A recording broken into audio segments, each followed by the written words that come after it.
6 Takeaways from Ohio and Indiana Primaries. Ohio's Republican Senate primary was the first major midterm test of former President Donald Trump's enduring influence over the Republican Party, and Trump's candidate won. J.D. Vance, the venture capitalist and hillbilly elegy author, emerged from a well-funded field of Republicans vying to replace retiring Senator Rob Portman. It was the marquee contest of primaries in Ohio and Indiana on Tuesday, in which incumbents and establishment-backed figures otherwise largely prevailed. Ohio Governor Mike DeWine easily bested Republicans who had criticized his handling of the coronavirus pandemic, while Democratic Representative Shontel Brown cruised to victory in her Cleveland area congressional district in a rematch against progressive Nina Turner. Here are 6 takeaways from Tuesday's primaries.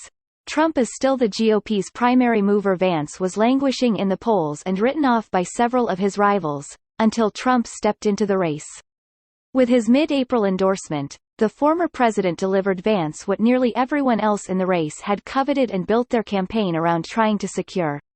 The shift was immediate. At Vance's campaign stops, some attendees said they were persuaded by Trump. At his rivals' events, voters said they had planned to vote for someone else, but Trump's endorsement had given them pause. Vance's victory underscored the former president's role as the kingmaker in the Republican Party. Though it's not clear whether Trump will succeed in his effort to oust incumbent Republicans he believes have wronged him, Ohio's results demonstrated that in open-seat races, his endorsement might be the most important factor. The political press, Vance said at his victory party Tuesday night, wanted to write a story that this campaign would be the death of Donald Trump's America First agenda. Ladies and gentlemen, it ain't the death of the America First agenda. How Vance did it? Vance tapped into an anti-establishment message, taking constant aim at China and slamming Democrats over border security problems that he blamed for Ohio's opioid crisis. He also copped to his biggest liability in the primary, telling Republican crowds bluntly that his past criticism of Trump had been wrong. It didn't hurt that the Republican primary was a months-long demolition derby. At an early debate, former state treasurer Josh Mandel and businessman Mike Gibbons, who at the time were jockeying for first place in the polls, nearly fist-fought. No one consistently topped 30% in the polls, and a huge portion of the primary electorate was undecided. Vance's ready-for-television personality and ease at the microphone were obvious. He had the backing of billionaire tech mogul Peter Thiel, who pumped millions of dollars into a television advertising campaign to boost Vance. And he had already won over Trump's GOP acolytes. He campaigned with Florida Representative Matt Gaetz, Georgia Representative Marjorie Taylor Greene and Donald Trump Jr. But all of that wasn't enough to overcome his previous critiques of the former president, until Trump himself endorsed Vance and said at a rally in Delaware County last month that he didn't mind that Vance had once said some bad sh*t about me. I want to pick somebody that's going to win, and this man is going to win, Trump said at the rally. Ryan and Whaley looked to turn things around for Dems in Ohio. Representative Tim Ryan did what was expected on Tuesday, he won the state's Democratic Senate primary. Now comes the hard part.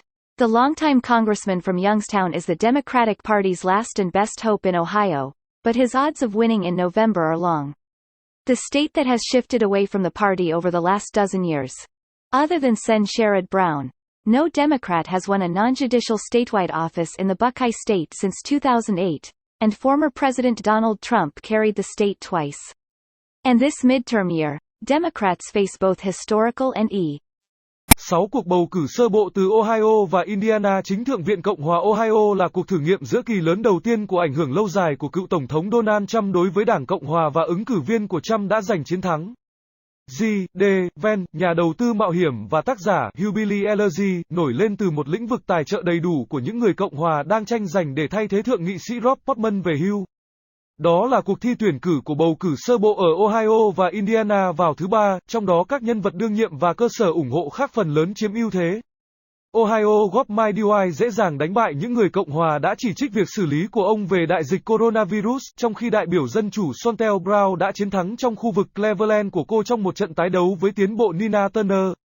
Dưới đây là 6 điểm tiếp nhận từ các cuộc bầu cử sơ bộ của ngày thứ Ba. Trump vẫn là động lực chính của GOP. Vance đang mệt mỏi trong các cuộc thăm dò và viết tắt bởi một số đối thủ của ông cho đến khi Trump bước vào cuộc đua. Với sự chứng thực giữa tháng 4 của ông, cựu Tổng thống đã giao cho Ven những gì gần như tất cả mọi người trong cuộc đua đã thèm muốn và xây dựng chiến dịch của họ xung quanh cố gắng để bảo vệ.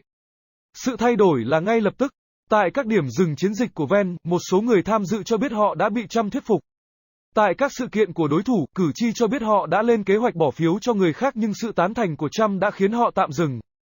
Chiến thắng của Ven nhấn mạnh vai trò của cựu Tổng thống với tư cách là người làm vương trong Đảng Cộng Hòa. Mặc dù không rõ liệu Trump sẽ thành công trong nỗ lực lật đổ Đảng Cộng Hòa đương nhiệm mà ông tin rằng đã sai trái ông, kết quả của Ohio đã chứng minh rằng trong các cuộc đua ghế mở, sự chứng thực của ông có thể là yếu tố quan trọng nhất. Báo chí chính trị, Ven nói tại bữa tiệc chiến thắng tối thứ ba của mình, muốn viết một câu chuyện rằng chiến dịch này sẽ là cái chết của chương trình nghị sự America First của Donald Trump. Thưa quý vị, đó không phải là cái chết của chương trình nghị sự nước Mỹ đầu tiên. Làm thế nào Ven đã làm điều đó? Ven khai thác vào một thông điệp chống thành lập liên tục nhắm vào Trung Quốc và đóng sầm Đảng Dân Chủ về vấn đề an ninh biên giới mà ông đổ lỗi cho cuộc khủng hoảng opioid của Ohio. Ông cũng đối phó với trách nhiệm lớn nhất của mình trong tiểu học, nói với đám đông Đảng Cộng Hòa thẳng thừng rằng những lời chỉ trích trong quá khứ của ông về Trump đã sai. Nó không làm tổn thương khi chính Đảng Cộng Hòa là một trận derby phá hủy kéo dài hàng tháng. Tại một cuộc tranh luận sớm, cựu thủ quỹ nhà nước George Mandel và doanh nhân Mike Gibbon, người lúc đó đang chạy đua cho vị trí đầu tiên trong các cuộc thăm dò, gần như đã chiến đấu nắm đấm. Không ai liên tục đứng đầu 30% trong các cuộc thăm dò, và một phần lớn các cử tri chính là chưa quyết định.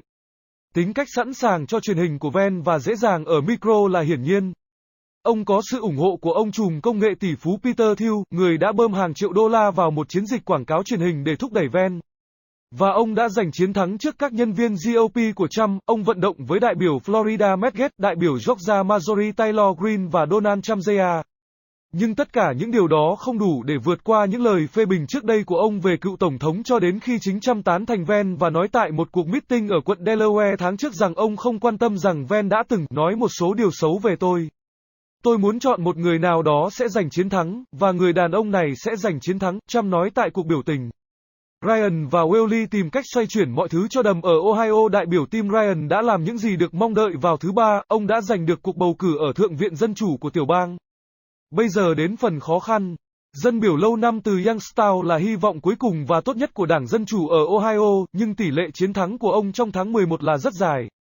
Nhà nước đã chuyển ra khỏi đảng trong suốt chục năm qua, khác với Sherrod Brown, không một đảng viên dân chủ nào giành được một văn phòng toàn tiểu bang phi tư pháp tại bang Bắc Cai kể từ năm 2008, và cựu Tổng thống Donald Trump thực hiện nhà nước 2 lần. Và năm giữa kỳ này, Đảng Dân Chủ phải đối mặt với cả lịch